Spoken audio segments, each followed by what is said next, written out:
What's up, guys? How y'all guys doing today? Today I'm about to react to IMR Scary Tales video, Three True Tinder Horror Stories Animated.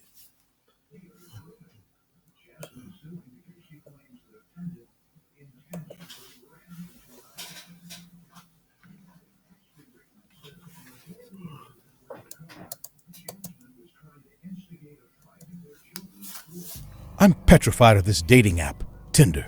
It provides the golden opportunity for stalking and harming people. Tinder just gives the creeps out there an easy way out, I believe. And I have enough evidence to support my accusation. I live with my roommate, Tony, who is a naive and whimsical guy. He has a good heart and sometimes is too good for this world. Tony, Cameron, and I are the trio in our college. Many addressed us as the Three Musketeers, as we are always hanging out with each other. Cameron stayed in an apartment 2 blocks away from ours with his girlfriend Riley. Riley hosted many parties, so on weekends, Tony and I used to chill out at their place. Tony was shy when it came to talking to girls, and all our friends often mocked him for it. One Saturday evening, we were watching a football game at Cameron's place. Riley was having a sleepover at his sister's house, so it was just the 3 of us. Cameron handed Tony a beer and said, "Dude, you should try Tinder." "I don't know. I chicken out in front of girls." "That's why Tinder will be perfect for you. Talk to her as long as she doesn't ask you to meet her. At least you'll get laid for once." I too laughed hearing this, and within the next few hours, Cameron forcefully installed Tinder on Tony's phone. We made him an account, and that's how this entire prank started. The entire night, we made fun of him and then drank ourselves to sleep. The next morning, when I woke up, I found myself lying on the floor with a massive headache. Tony was passed out on the couch, and Cameron came out from the kitchen with a mug of hot coffee. "Drink this. You'll be fine." "Last night was too much." "I did something last night, but you can't tell Tony. Promise me." "What? What did you do?" "I created a fake account and matched it with Tony's. Now when he will wake up, he will meet Sarah. We can have some fun for a while." "Man, I don't think that's nice. You know how naive he is. What if this little..." Escape to Discovery Cove. Let the rest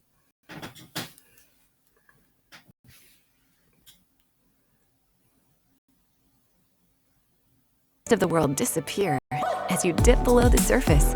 And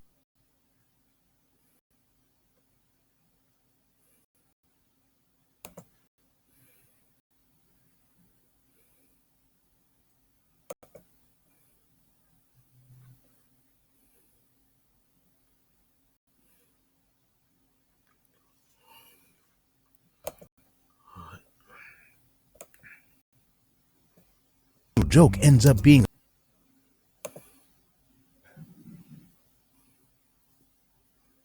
a big mistake. "Oh, come on. We will tell him later. Relax.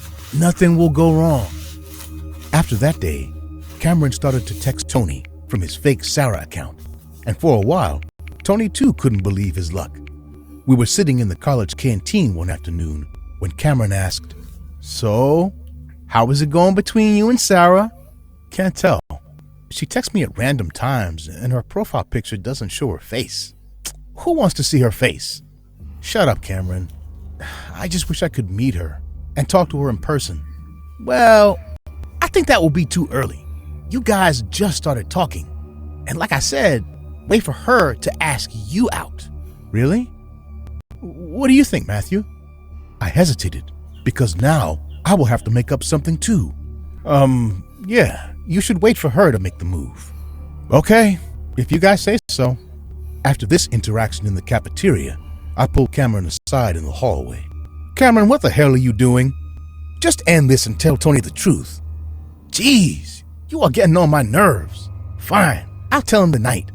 I came home thinking, if Cameron doesn't tell Tony the truth tonight, then I will. I took a shower and heard Tony's phone beeping with messages.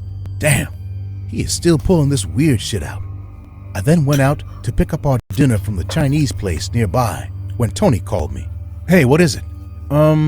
Did you take the keys?" "No. Why?" "I have to go out." Sarah texted me that she wants to meet me at the city park. Now. Oh, I see. I knew this was Cameron's showdown, so I went on with his prank for one last time. I told Tony to leave the keys under the mattress. He thanked me and left to make a fool of himself. As soon as I got off the phone with Tony, I dialed Cameron to give him a final warning, but he didn't pick up my call. Realizing he was ignoring me, I called his girlfriend Riley. As she answered, I couldn't hold myself anymore. Riley, please tell Cameron to stop this nonsense. Why did he tell Tony to go to the city park? How long is he going to stretch this stupid prank? Whoa, slow down, Matthew. What are you saying? Cameron didn't say anything like that to Tony. You don't know? He is using a fake profile in Tinder to make fun of Tony. He just texted Tony. Please, just let me talk to him. No, you're not getting it. Cameron can't text Tony or anyone because he just lost his phone while coming home. Someone stole his phone during his bus ride. That dumbass didn't even put a lock on his phone. He's gone to the police station to file a complaint. There's no way he can contact Tony. Wait, does that mean the person who has his phone? Oh my God! I didn't let Riley finish and started to run in the direction of the park. It was 7:30 already, and I was very well aware of how stranded the park gets after dark. Whoever stole Cameron's phone is now trying to trap Tony using his fake Tinder account. I tried calling Tony again and again, but my call was going straight to his voicemail. I prayed to God for his safety. I wasn't looking anywhere, just pushing people away from my way and running at full speed. Within 7 minutes, I reached the park gate. There was no one around. I started to look around in that huge deserted park. Tony! Tony, where are you? I was calling out to him, but I heard nothing back. I must have searched for a minute when I heard voices coming from a distance. I slowly tiptoed to a bush and peeked in. What I saw made my heart skip a beat. Tony was lying unconscious on the ground under a tree, and a man was lunged over him. There was a big scar on Tony's forehead, and a bloody rock was lying next to him. It seemed like this man hit him on the head unexpectedly. The man seemed very weird and freaky. He was staring at Tony's face with a hungry look.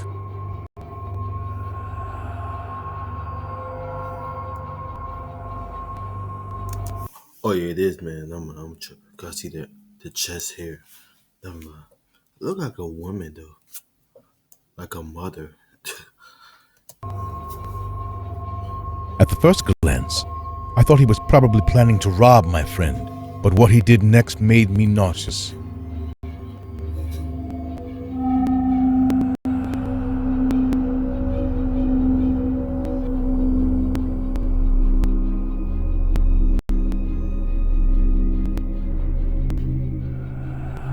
He inserted his fingers inside his drooling mouth and dipped them in his sloppy saliva. But he didn't just stop there. That's disgusting. Repulsive. He then shoved his spit-covered fingers inside my unconscious friend's mouth and started to enjoy every moment of it. Bro, no, I can't look at it. No, I can't look at this.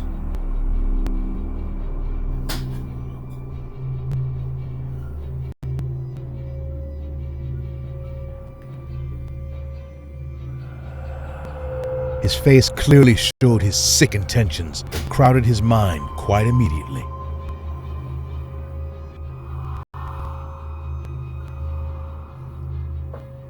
After gazing at my unconscious friend for a few seconds, he started to unbutton Tony's shirt while whispering, The heck? "I can be your Sarah. I can give you all the love you'll ever need." Bro, chill, bro. He then ran his filthy fingers over Tony's bare chest and went close to kiss him on the lips. By now, I figured out that this man had no weapon. Without wasting any more time, I jumped at this man and pushed him away from my friend. "Keep your filthy hands off my friend, you jerk!" Ah! The man couldn't keep his balance and slipped on the rock, falling hard on his face. I heard his nose break as he hit the rocky ground. He started screaming in terrible pain while holding his bloody nose. His screams woke Tony up. Also, a patrolling security guard came running towards us. I explained to him everything, and he called the cops while keeping an eye on that man. What happened? Where am I? It's all right. I'm here. Can you walk? I think so. Why is my shirt unbuttoned? And who is this guy? I'll tell you later. For now, it's enough to know that this man deserves this. Let's go. The man sat quietly until the cops came. His eyes were burning with anger, but he knew I was stronger than him. I helped Tony to get up and then took him to the nearest hospital. Cameron and Riley came within some time after I called them and told them everything. Cameron apologized to Tony and was about to cry for doing this silly prank. I gave him his phone back, which I picked up from the ground when that freak slipped and fell. I am just happy that I reached him in time before that man had done something more damaging to my friend. Tony has become even more reserved now. I know it will take time to get out of this trauma, but whenever he asks me what that man was doing after he passed out, I tell him he was trying to rob him and nothing else. I will never tell him what kind of sick and twisted thoughts that man had for Tony that night.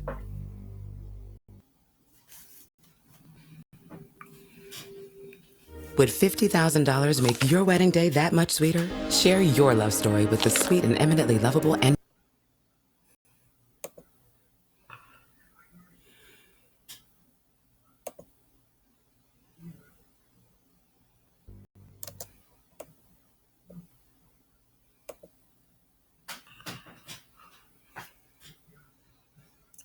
Hey guys, I hope you're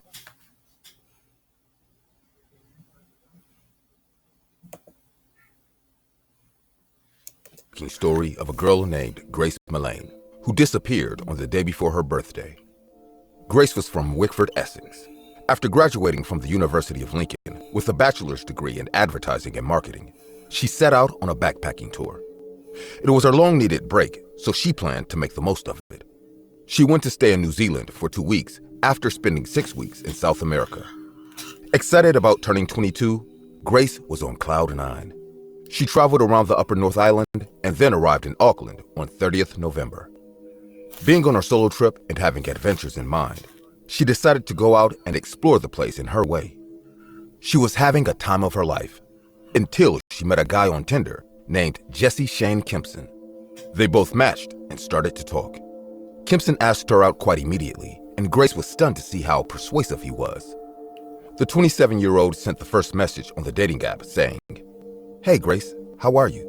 Much planned for the weekend?" She responded after a couple of minutes. Hey, I'm good, thanks. And it's my birthday tomorrow, but I have no plans. Keen to know what Grace was up to in the evening, he replied, "Oh shit, happy birthday for tomorrow. Much planned for this evening then?" Haha, thank you. I haven't. Kempson then asked the backpacker if she wants a drink, and she replied, Yeah, maybe. "Maybe yes?" Convince me. Seeing this, Kempson gave her a pretty weird reply saying, "Well, my shout." Grace didn't understand and asks what he is trying to say. Kempson then clarifies that he would like to pay for the drinks, that signifying the outing will be his treat. Grace then asked Kempson where they would go, and he says he knows a cool Mexican place up near Sky City that does great cocktails. Not being a fan of Mexican food, Grace replied, Okay, no to Mexican, but maybe to the cocktails. Just a minute later, Kempson started to appear very pushy. He said, "Okay, there's a few places up there that do great cocktails. How about we meet at Sky City?" Getting startled with this persuasive behavior, Grace politely asked, But I haven't said yes yet. Kempson still kept pushing her for meeting up, saying, "You haven't said either. So what's it going to take to make this happen then?" Realizing his pushover nature might screw up the date, he promptly added how nice it would be to spend some time on the night before her birthday. She then told him she only brought casual clothes with her, to which he said, "It's fine." At almost 3 a.m., Grace finally agreed to the plan of meeting Kempson and asked him to add her on Facebook. Kempson got what he wanted, and Grace didn't realize what horrible nightmare was waiting for her on the night before her birthday. She had no idea that 8 months before, Kempson had brutally raped another British tourist. In this CCTV camera footage, Kempson can be seen waiting for Grace. Grace finally met him, and then they went to the mall, to a pub, and the last few seconds of this footage, they were seen getting into his hostel to go to his room. Grace and Kempson got into the elevator, and that was the last time Grace was seen alive. What happened next can only be described as grotesque, shocking, and terrifying. Melane's parents became concerned after she did not reply to the birthday wishes they sent on the 2nd December 2018. Grace, far from home, about to celebrate her 22nd birthday, had willingly gone to his hostel room. Until she entered the lift to his apartment, she appeared to have been enjoying her night. Hours earlier, she had messaged her friend during a Tinder date with the killer, telling her it would be the last communication she would have with the friends and family she had left behind in Britain, those who loved her so much. It was this one act that led police right to him. Soon after 9:30 p.m., the footage shows them leaving and heading to the lobby of the City Life Hotel, where they enter the lift, the killer fumbling for his keycard as they head towards room 308. What exactly happened in that room was not hard to guess after that. Chill. Being a psychopath and deranged-minded person, Kempson assaulted her and then strangled her to death. He also took 7 intimate photographs of Grace's dead body, including close-ups, manipulating the body to get the shots he wanted. The following morning, with Grace still lying dead in room 308, he texted another woman he had met on Tinder, trying to arrange a date for later that day. Shortly after, he was again caught on CCTV buying a suitcase. And this is where the murder takes an even shocking turn. Kempson bought a suitcase and put the victim's body inside to get rid of it later. The footage that was found from the CCTV camera is enough to make your skin crawl. Kempson is seen carrying it casually. People around him had no idea that inside that suitcase lies the dead body of a sweet, innocent girl who was murdered on the night before her birthday. Footage shows him going from his room to a leisure store to buy an identical suitcase, then to a supermarket to buy some cleaning products, and then to a car hire firm. He rented a red Toyota hatchback car and, as Grace lay dead in his hotel room, headed out in the afternoon to meet up with the other woman he had been texting earlier in the day at a bar in the trendy Auckland suburb of Ponsonby. In the meantime, the police acquired all the CCTV footage and understood he is the one behind Grace's disappearance.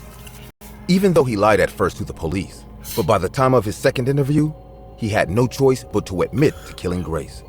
He said that he choked her and had no remorse for the devilish acts he did to this poor girl. The jury found him guilty.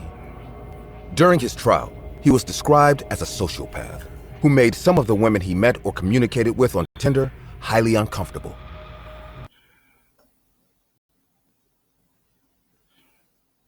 Hello, darling. It's me, Elvira, Mistress of the Dark, and I'm coming to Shudder. Don't miss my 40th anniversary. There's a lot of ads on this video.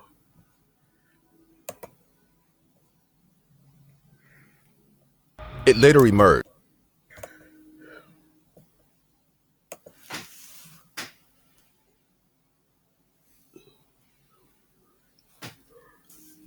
that he took another British tourist out on a Tinder date before bringing her back to his Auckland motel room, 8 months before he killed Grace.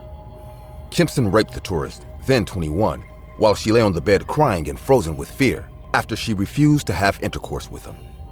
She kept the attack secret until she recognized Kempson from the media coverage the day he was charged with Grace's murder.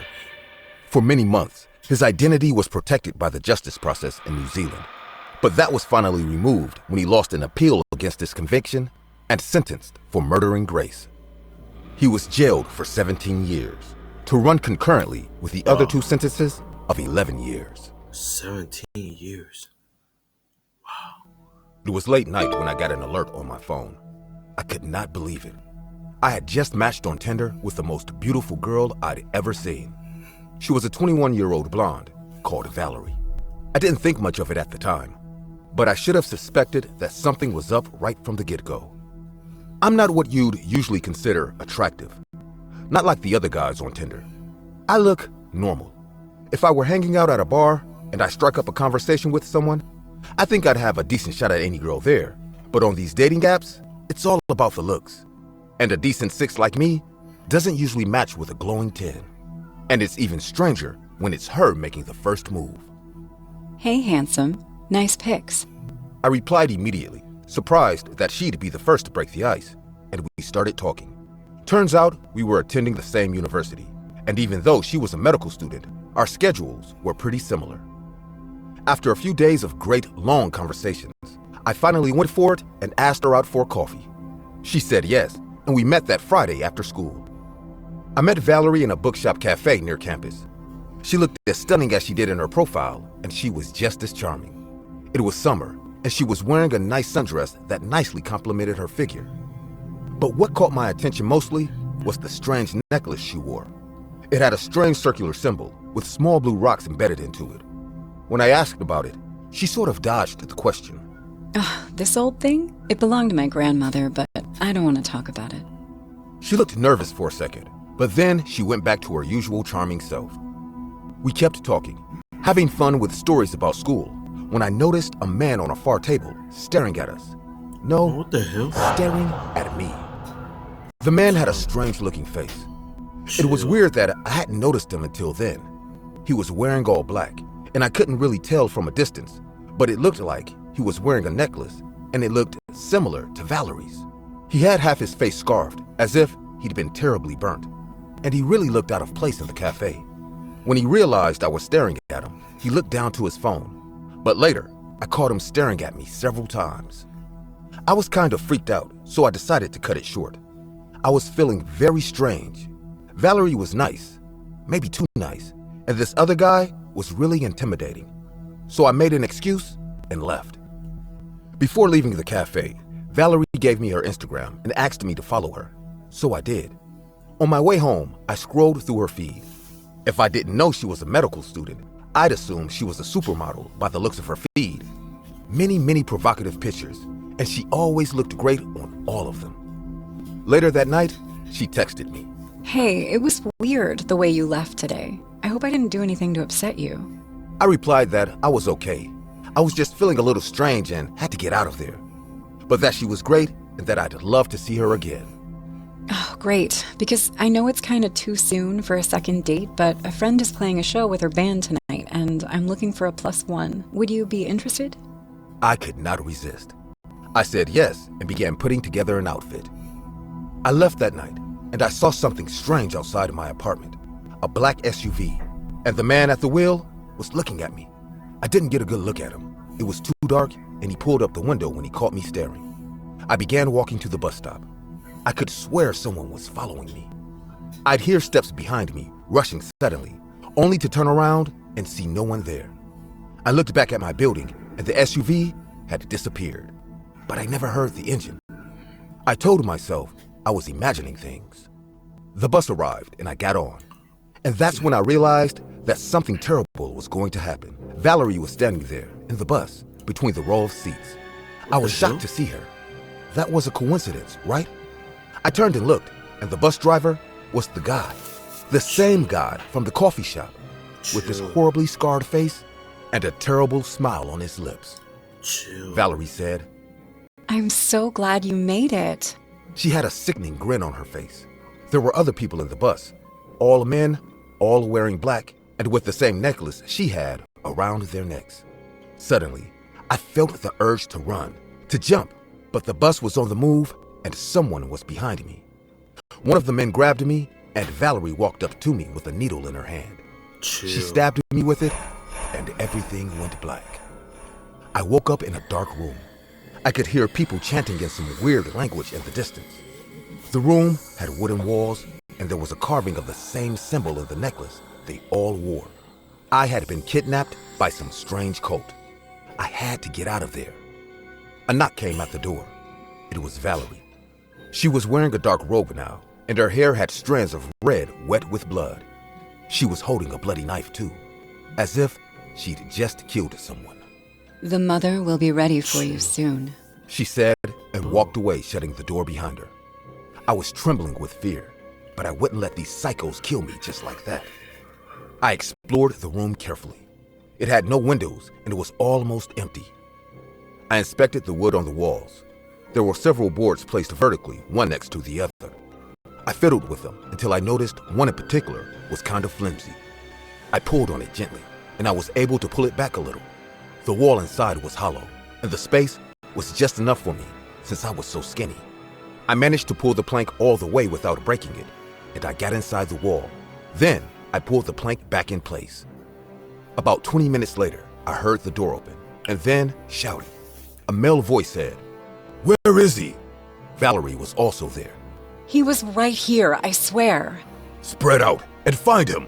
Mother will be angry if we let anyone go," the man said, and soon everyone had abandoned the room. But I didn't hear the door close.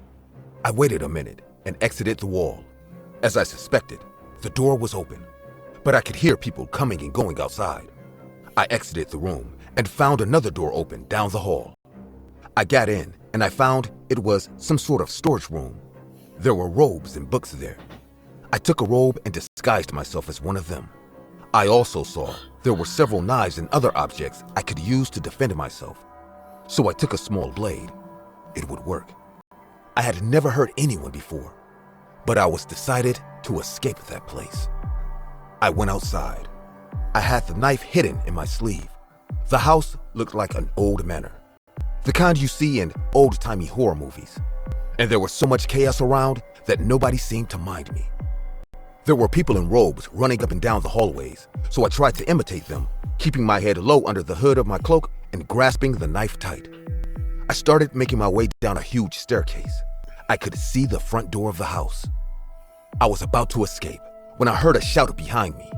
It was her. I turned around and there was an older lady behind Valerie.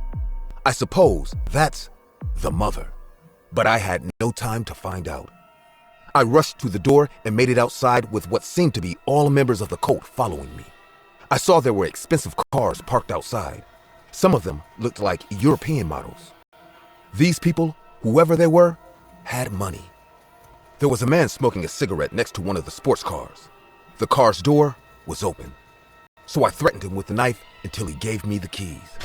I got into the driver's seat and broke through the front gates. I could hear the other cars behind me, but this thing was fast, so I quickly lost them. After all that happened, I moved back across the country. I decided to stay with some relatives for a while. I went to the cops, but they told me that when they went to the house, it looked like it had been abandoned years ago. I told them it couldn't be, because it was full of people, but they assured me that there was nothing wrong. To this day, part of me is always looking over my shoulder, hoping the cult never catches up to me. I know they're still out there. All I know for certain is this: I'm never going anywhere near those damn apps ever again. Okay, I'm about to end it right here. You know what I'm saying? Peace.